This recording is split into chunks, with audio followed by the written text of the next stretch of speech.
Hoy hay muchas empresas que a raíz de la emergencia sanitaria y después de la declaratoria de la cuarentena nacional, una vez analizadas todas las alternativas laborales que tenían a la mano y ante la imposibilidad de la ejecución de sus actividades laborales, especialmente en sectores económicos como el de la construcción, bares y restaurantes, donde es muy difícil la aplicabilidad de alternativas como el teletrabajo, pues tuvieron que tomar la difícil decisión de suspender los contratos laborales o de otorgar licencias no remuneradas a sus trabajadores.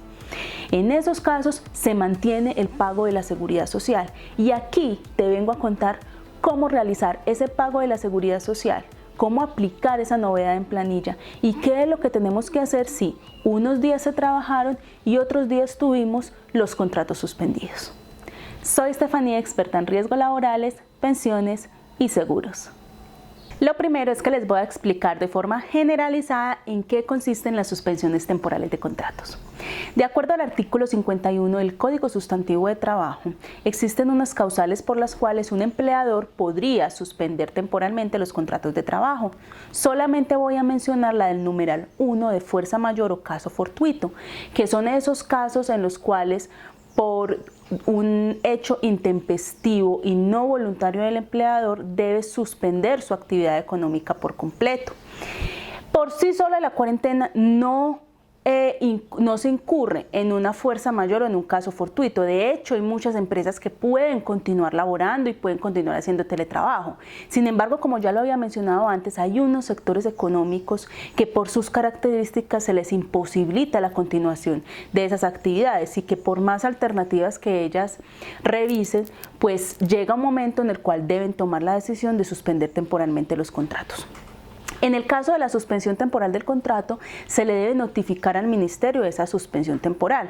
También podemos incluir dentro de las suspensiones temporales del contrato, pero ya no en el numeral 1, de caso de fuerza mayor o caso fortuito, las licencias no remuneradas. Las licencias no remuneradas sí son ya pactadas con el empleado y básicamente el empleado lo que hace es que solicita la licencia no remunerada y el empleador puede o no otorgar esa licencia. Ahora bien, en el caso de la suspensión temporal del contrato, pues ya el empleado no está en obligación de brindarle o de prestarle ese servicio al empleador y por ende el empleador tampoco está en la obligación de darle la remuneración. Sin embargo, como el contrato no ha finalizado, es decir, se mantiene la relación laboral, pues sí hay unas implicaciones en el tema de pago de seguridad social y también en prestaciones sociales. Y esas son las que les voy a explicar a continuación. Bueno, primero, frente al pago de riesgos laborales.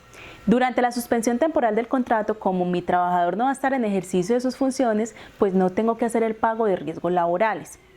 Frente al pago de salud, durante la suspensión temporal del contrato no existe la obligatoriedad de que el trabajador realice sus aportes a salud, sin embargo sí lo debe hacer el empleador.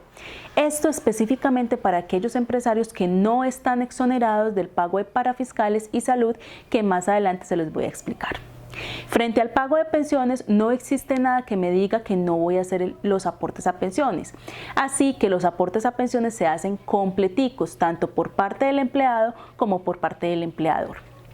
Sin embargo, como durante la suspensión temporal del contrato no voy a pagarle el salario a ese trabajador, pues también dirán, ¿cómo le voy a retener ese porcentaje que a él le corresponde por pensiones si no le voy a estar pagando los salarios? En ese caso, yo lo que puedo hacer es llegar a un acuerdo por escrito con el trabajador donde él me autorice a que cuando se reintegre a trabajar después de que finalice esa suspensión temporal del contrato, yo le pueda descontar, ya sea el salario de las prestaciones, ese porcentaje que yo le presté para poder hacer ese aporte que a él le correspondía al fondo de pensiones. Bien, frente a la exoneración de pago de aportes a parafiscales, es muy importante que tengamos bien claro esos conceptos. De hecho, antes de este video monté un video que se trata sobre cuáles son las empresas que están exoneradas al pago de aportes a parafiscales y salud, que básicamente es para aquellos empleados que devengan menos de 10 salarios mínimos mensuales legales vigentes. En ese caso, en el caso de que yo esté exonerado para el pago de aportes a parafiscales y salud para este tipo de trabajadores, cuando yo aplico la novedad en la planilla, pues en el caso de ARL no lo pago, que ya lo habíamos dicho. En el caso de salud, pues como no está la obligatoriedad del pago por parte del trabajador ni la obligatoriedad mía del pago del 8%, pues me va a aparecer 0%. Y en el caso de aportes al fondo de pensiones me va a aparecer varias opciones. Me puede aparecer o el 12%, que es el aporte que me corresponde a mí, o me puede aparecer el 16%, que es el aporte completo, que ya contamos cómo era que se hacía esa división o cómo se podía hacer ese pacto con el empleado. Bien.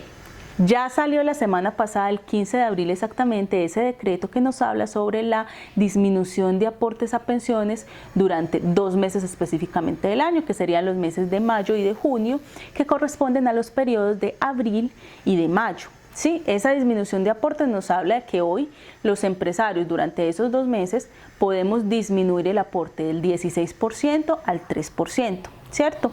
Mañana va a salir un video donde yo les voy a explicar cómo aplica esa disminución de aportes. ¿Sí? Entonces, si tenemos bien claro el concepto de la exoneración a parafiscales y salud, más cómo se hace o cómo se aplica esa novedad de suspensión temporal del contrato, nos vamos a dar cuenta cuando se vaya a hacer ese pago el próximo mes que nos va a reducir incluso el tema de pensiones. Entonces ya no vamos a pagar ni ARL ni salud, y en el caso de pensiones solamente vamos a pagar el 3%, 2.25% correspondiente al empleador y el 0.75% correspondiente al empleado.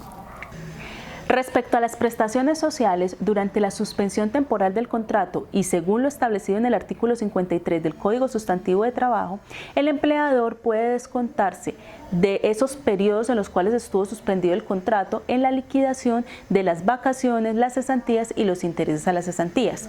Sin embargo, no me habla nada sobre la prima de servicios. Por ende, la prima de servicios se debe continuar pagando normalmente sin ningún tipo de descuento. Ahora sí, cuando ya entendemos de qué se trata esta suspensión temporal del contrato, les voy a contar a continuación cómo aplico esa novedad directamente en la planilla de autoliquidación.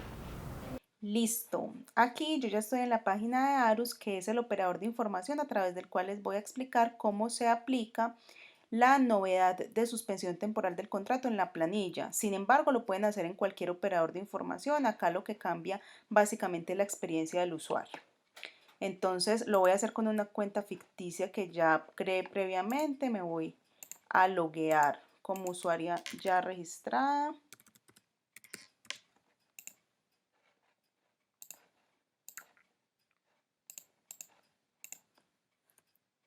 Ingreso y aquí voy a encontrar las opciones que tengo y voy a darle clic en de una vez en duplicación de planillas.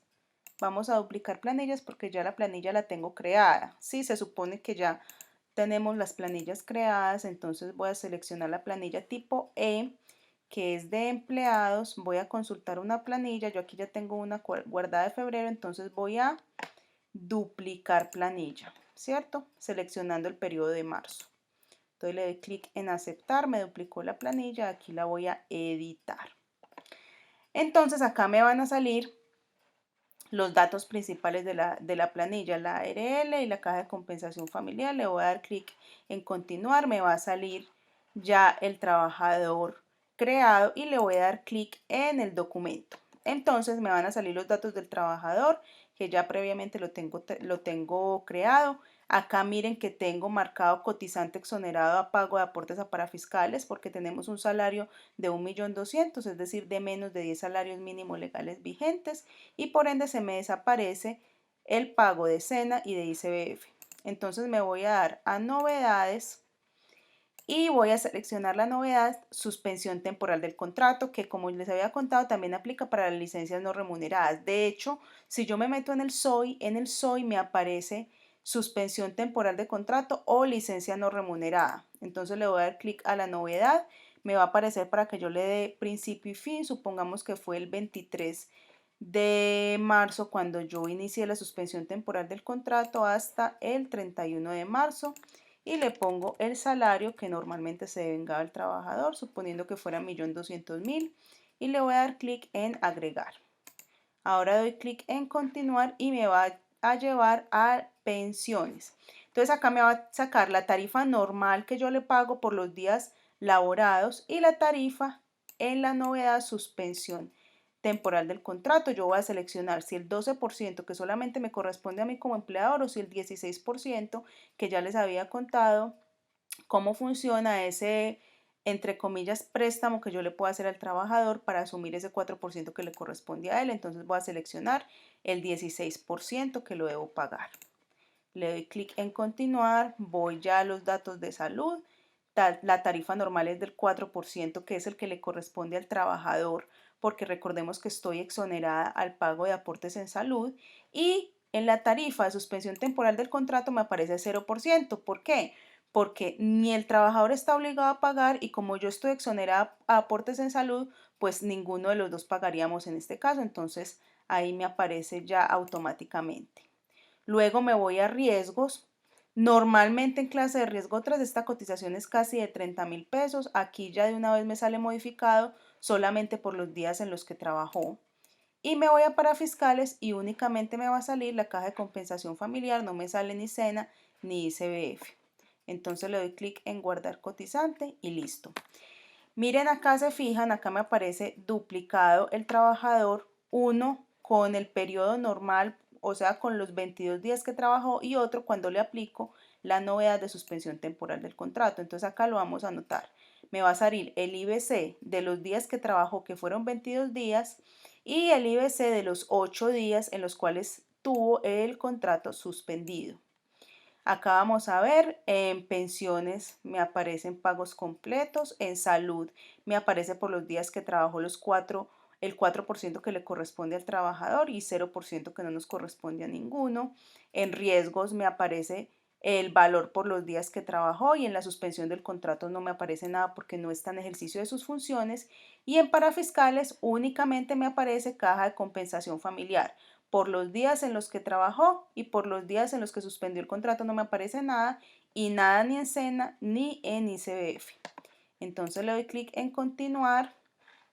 Si no tengo incapacidades ni descuentos ni nada, doy clic en continuar y ya me aparecen los valores a pagar y finalmente le daría clic aquí a pagar. Sin embargo, yo lo que voy a hacer es guardar la planilla. Listo. Así entonces es como aplicamos la novedad de suspensión temporal del contrato y cómo entendemos la aplicación de esa novedad. Listo. Recuerden, soy Estefanía, experta en riesgos laborales, pensiones y seguros.